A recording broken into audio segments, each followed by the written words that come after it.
thank you so much. If I had any sense, I would say thank you, and I'd sit down right now, because never have I been honored like that, and I thank you so much. And let me just point out the folks, or introduce the folks at the table, and I think they're fine if you don't clap for them, but they're very important to me. Of course, you've heard from Tom Sharon. I love that photo of you about 40 years ago, Tom. And Leanne Dolan, and Leanne was my staff lawyer for 12 years, and she was with me on 3 of those 4 cases that Dale had identified.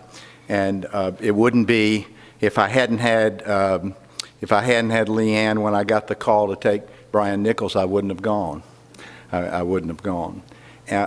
She is now Judge Harris's staff lawyer, which shows you how smart Judge Harris is. Ed May, my father-in-law, and Ed was a graduate of Emory, I think, 1952.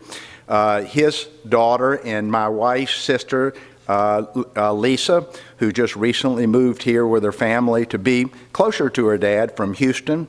My brother John and his wife Marianne, they're from Opelika, Alabama, and you've heard from Nancy, and that's such a touching thing from Nancy. When they called me to take the Nichols case in 2008, they asked me to take it, and I was smart enough not to have volunteered, because I learned in 1969 when I was in the Marine Corps, you don't volunteer for anything.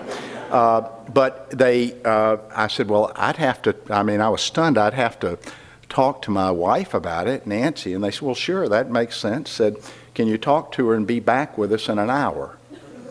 And so I called Nancy, and she said, Jim, they need you.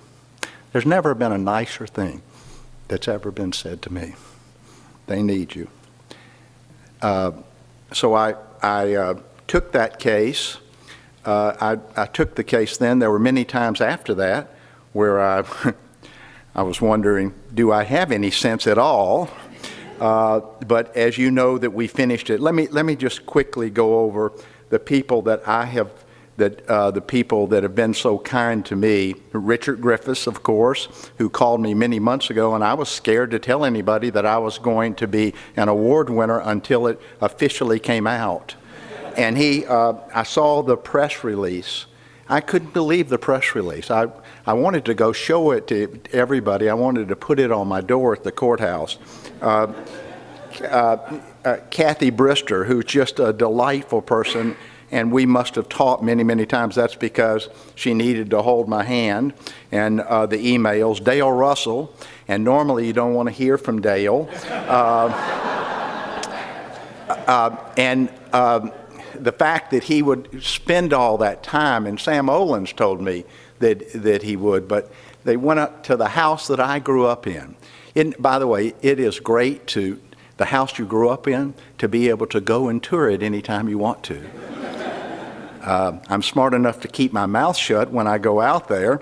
And all the foundation members that some of you I've met tonight. I just found out that one of our commissioners, Commissioner Cupid, is actually on the board. I'm proud of that.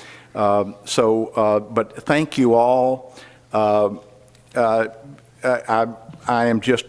so honored.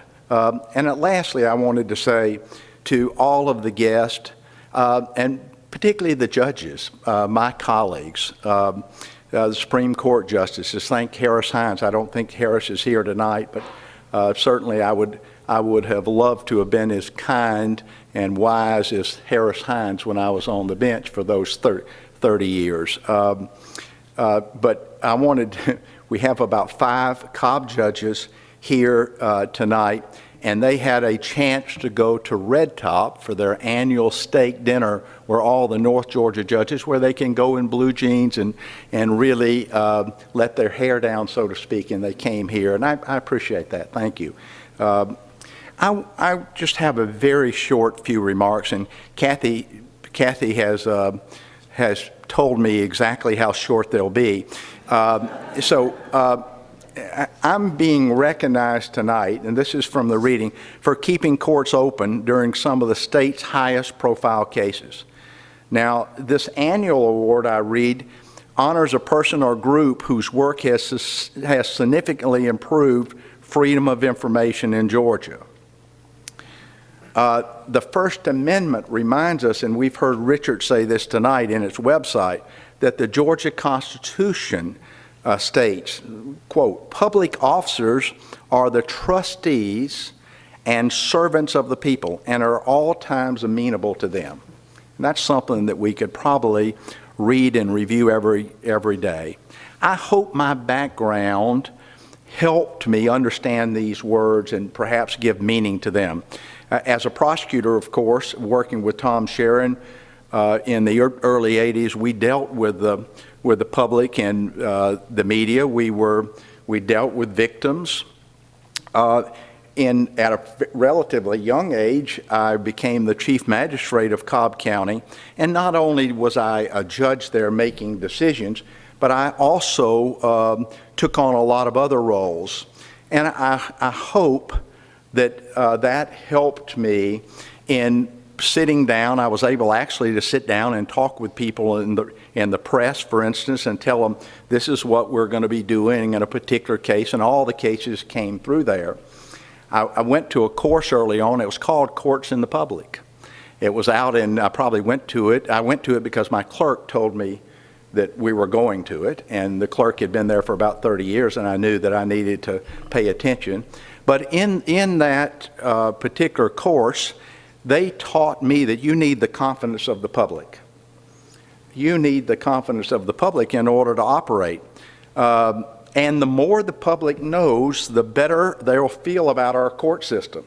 So we hear these alarming percentages, these low percentages, but the more they know, I think, the better they feel about it. And they also said to Judge Bodiford and others that were out there, be proactive.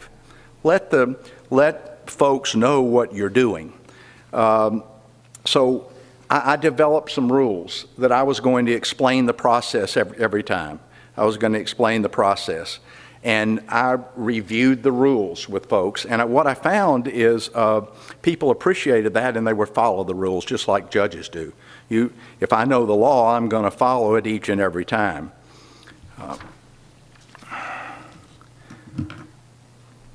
If I had done something or I had made some sacrifice, I'd feel more deserving of this award. If I'd done something. But I don't feel like I've sacrificed it all. Now, there were perhaps some people that took advantage of say, not ever issuing a gag order. I never issued a gag order.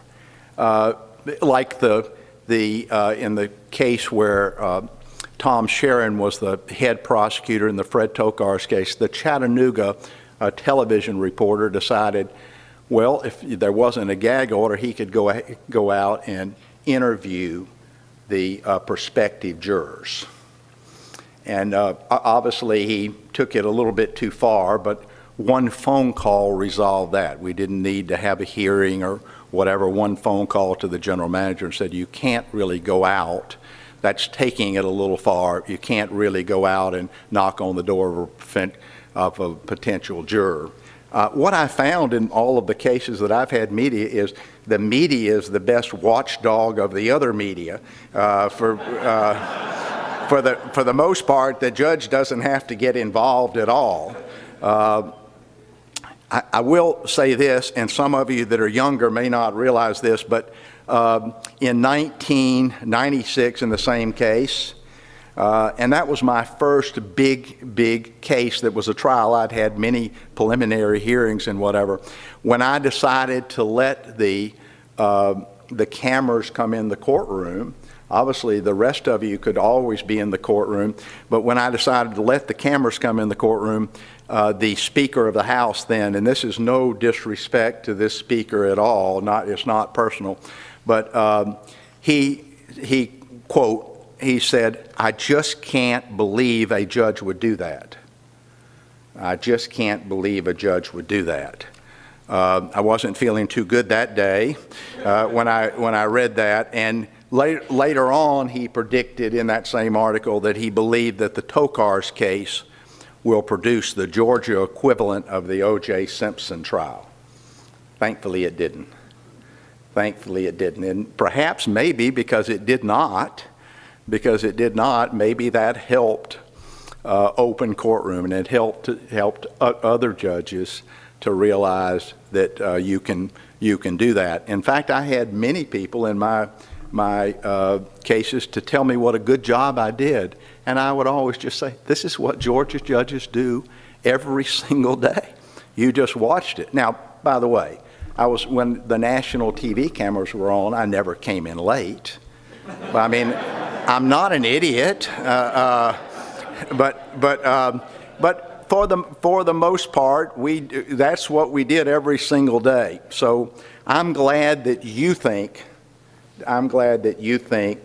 that I had something to do with an open courtroom in Georgia. I want to close and say I also hope I've been some assistance in passing along to other judges, because I've had some good experience. And I saw Tom Clyde earlier today, and he had indicated to me everything always went well. But it always went well, hopefully because of preparation, and I'm sure that it was some luck also along with that. But I think other judges, when I tell other judges, they're just scared. They're scared of you. They're scared of you, maybe not as much so anymore, and perhaps they've had a bad experience. And also some judges believe that the lawyers and the parties may act differently in the courtroom when you're there. They have a difference where, of course, if you're in the print or you don't have a camera, they don't think about that. But when you have a camera, they think somehow you may act differently, and that has not been my experience. I will tell you, it hasn't been my experience. And the few times that it has, well, we put a stop to it pretty quickly. And lastly, we have a few judges we're still working on that have not completely accepted the part of the Constitution that says public officers are the trustees and are the servants of the people and are amenable to them. But we're working on them, and I think they're coming around. So I wanted to say two things. I know that Nancy pays. Ed has got her dad has asked Nancy to pay all the bills, and I have Nancy pay all of our bills too. I want you to go ahead and pay your Atlanta Journal-Constitution bill before it goes up, because it looks like to me that yeah. And I want to thank you for recognizing me as a person who I believe you believe that, and I like to think that I'm a trustee of the people in this great system. Thank you so much.